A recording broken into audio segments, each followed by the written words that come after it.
Nasa kustodiya na sila ngayon ng Surigao City Jail. Si Dato Adlaw nagpaunlak ng interview. Ako'y pasultihon, wala gitay kaso. Ang among gibuhat bis sa batas man sa Dios. Republic Act 371, Ipralo of 1997, Divine Customary Law since time immemorial. Kaming mga diplomat, exemption kami. Dili kami pwede kasuhan, dili pwede prisuhon, bisag makawaran pa. Tungod kita usab nga mga diplomatic, nga kita ang mga kaliwat sa atong mga hari ug mga rey. Winner is! Tuldato. Hindi mo nga tuldato ba? Yung may tissue siya. Ama si Dato? Ama si Dato? Siya. Minit na sa pagkausog ba? Uy, si Auntie, oh. Diba si Auntie Easter. Kato si mo to si Bay? Ay! Mag-update na tulad.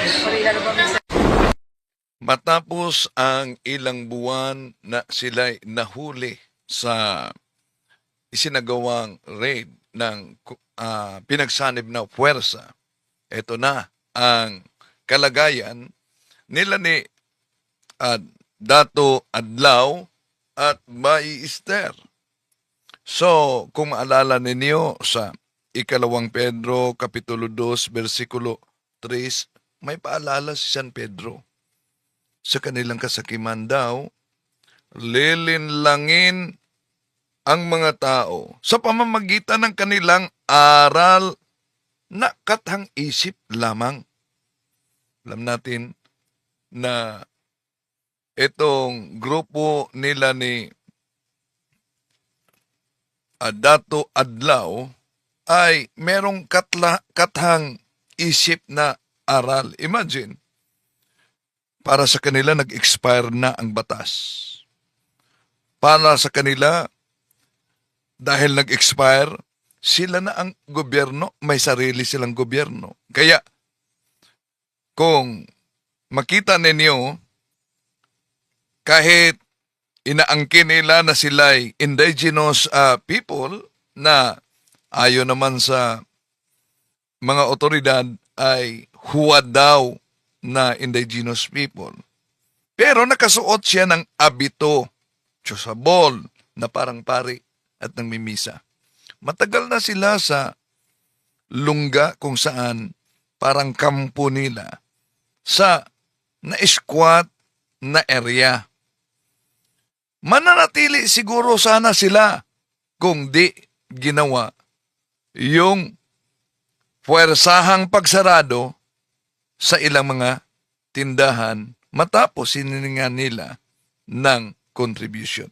Tatalakayin natin ito, mga kapatid. Samahan niyo ko. Kasi umalingan, pag palaging inulit-ulit ay magmukha talagang katotohanan para sa ating mga kapatid na kulang ang kaalaman. Ang pagkadaya ay maranasan sa iba't ibang paraan. Pero napakasakit pag madaya tayo sa pananampalataya. Dahil nanganib pati ang ating kaluluwa. Viva Cristo Rey! Pro Dio et Ecclesia! Kumusta sa lahat ating mga suking taga-subaybay? Welcome po.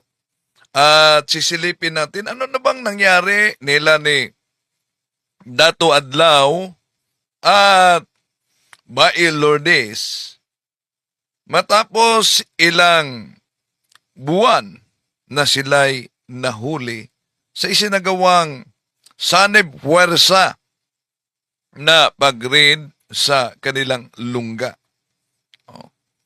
So, kung maalala ninyo, nag-viral sila si Dato Adlaw matapos puwersahan nila na ipadlak yung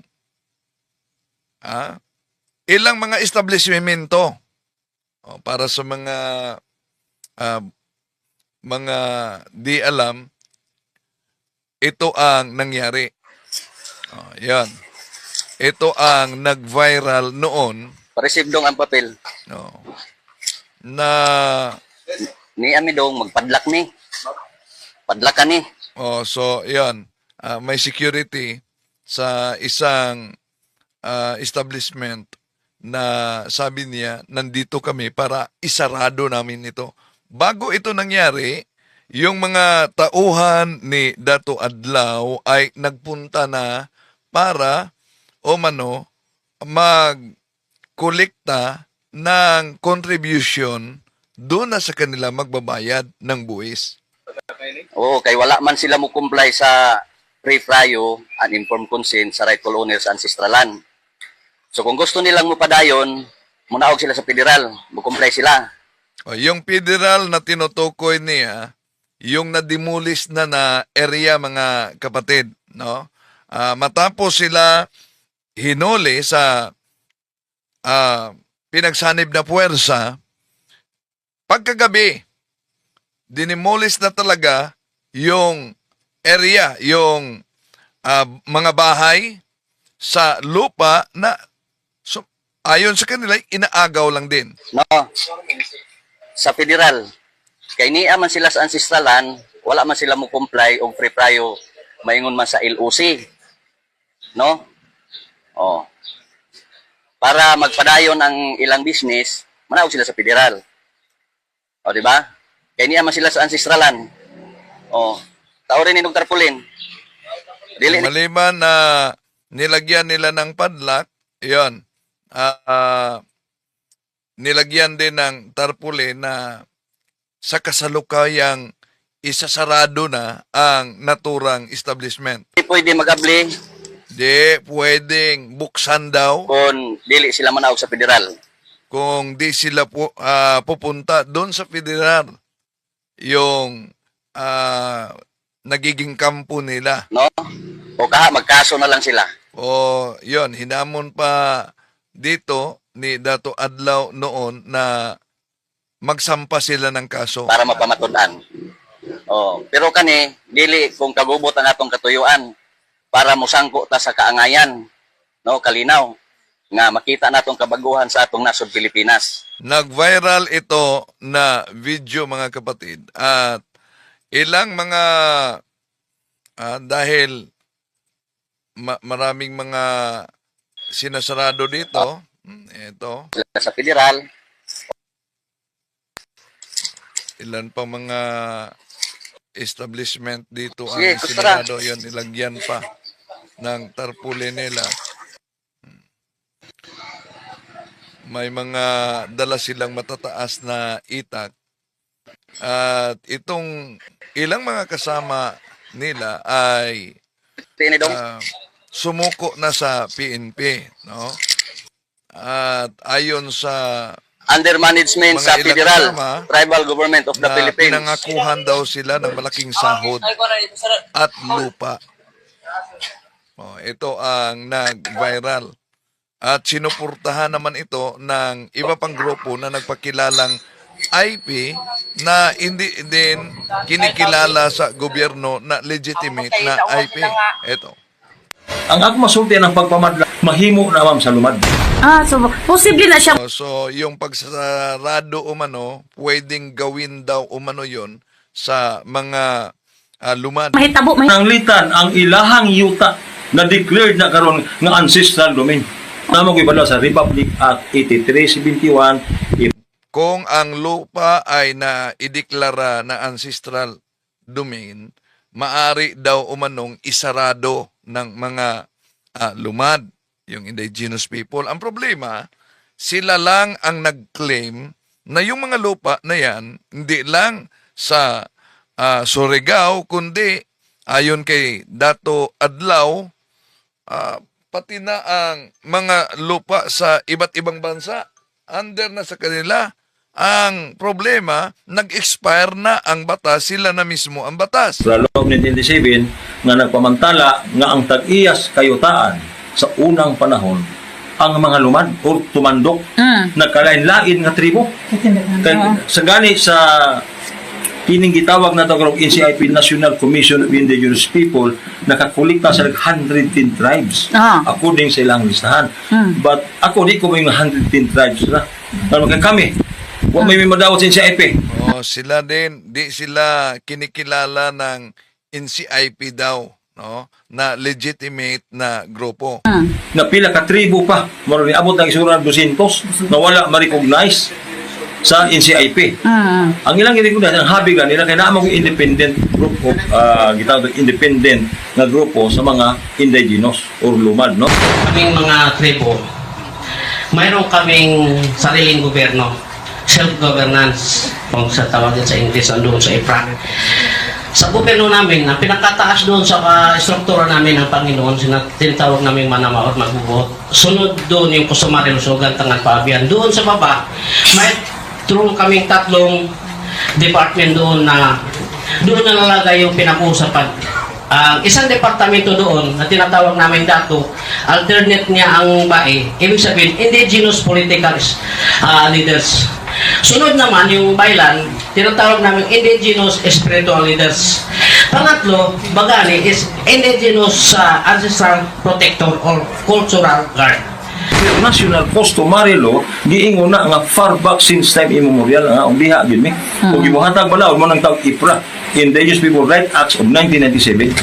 Sa Dios since time immemorial nga diin mao ang Republic Act 371. Ito nang na-interview pa siya sa media nung di pa siya na kulong, di pa nahuli. April of 1997 Divine Customary Law na under ta sa management sa Federal Tribal Government of the Philippines kay gibakwi na kita sa Dios pinaagi sa batas.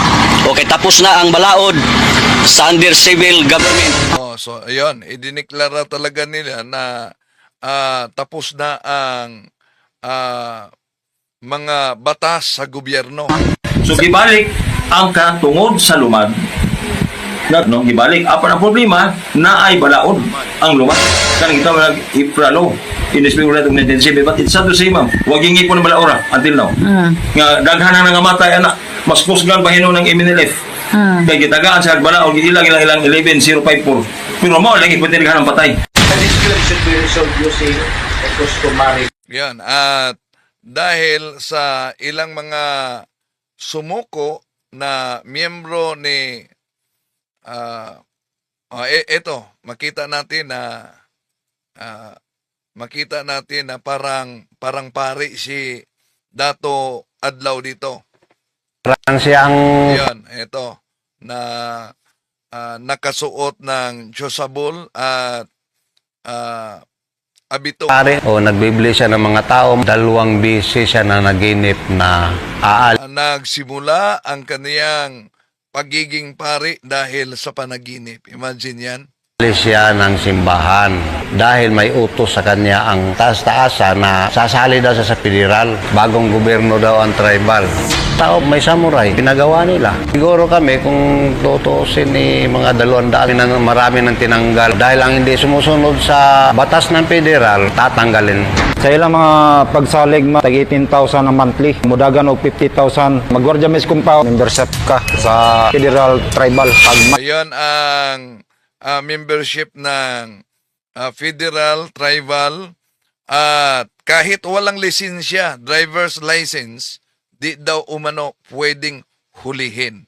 Mayroon ka nito, pwede na kang gamit mo sa pagbiyahe. Kahit saan ka punta, ito ang ipakita sa mga naka-checkpoint. Yun, ang kanilang paniniwala na yun lang ang ipakita. Ang tawag nila niyan ay diplomat. Kaya ang babala noon ng hippie, mabibigyan natin ng sapat na talino yung mga kababayan natin. Hindi po sila kikilos or gagalaw ng labas sa batas or laban sa batas. Maging maingat ba, especially ang pag-join sa mga organization. Dapat marunong tayo na mag-determine kung scam ba yung activity. I-take advantage talaga nila yung educational attainment ng tao plus yung kahirapan ng tao. Yun, daming na scam. Kaya yung di sumuko, nahuli, damay sa isinagawang simultaneous o kung yung raid ng PNP, SAF at CIDG. So ito,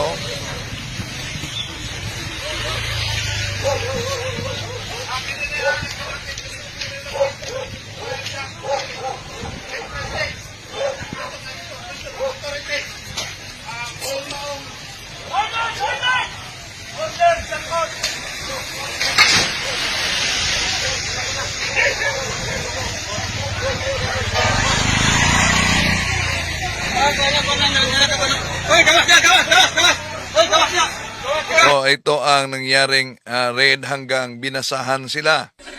Oh. Ito na ang pagbasa kung maalala ninyo mga kapatid.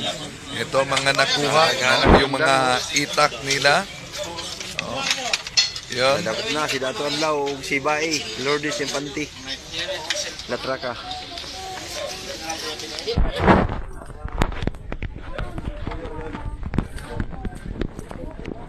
At matapos ito, ang huling video na lumabas sa social media, ito na sila. And the winner is... Nakagupit na si Dato Adlaw Mga dito. Dato ba? Yung may tissue siya. May gupit na siya. Kama si Dato? Kama si Dato? Siya. Bae Lourdes. Init na siya daw. Dalawang asawa niya. Uy, si Auntie yun. Esther.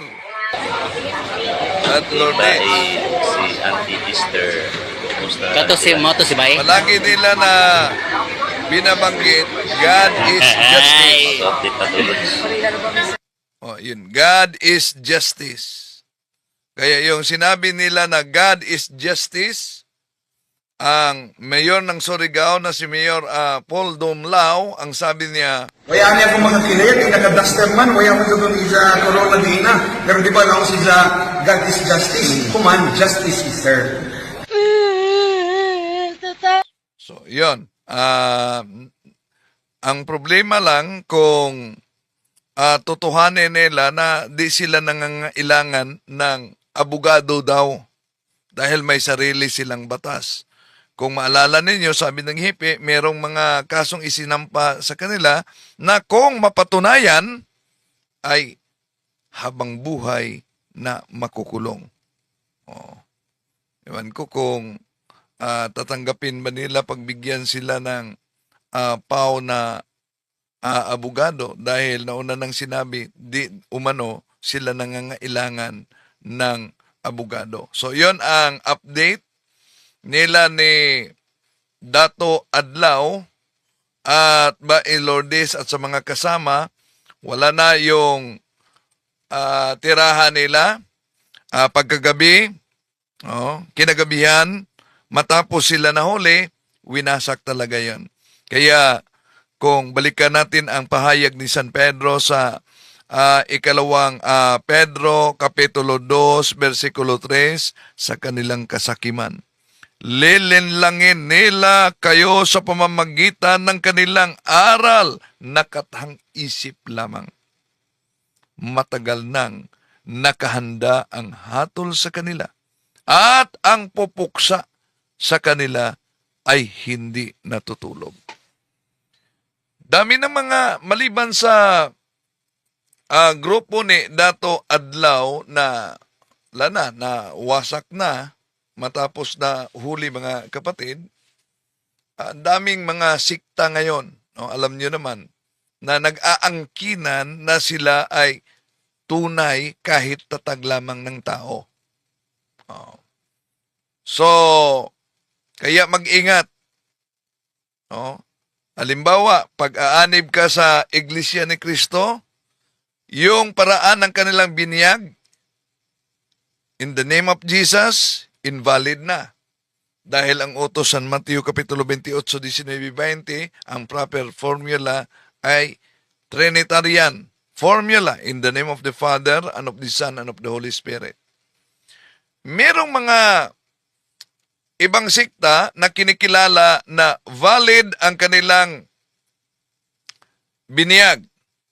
Isa na yan ang Seventh-day Adventist. Kinikilala yung valid dahil Trinitarian. Pero grabe din ang kanilang atake sa pananampalatayang Katoliko. Pero wala silang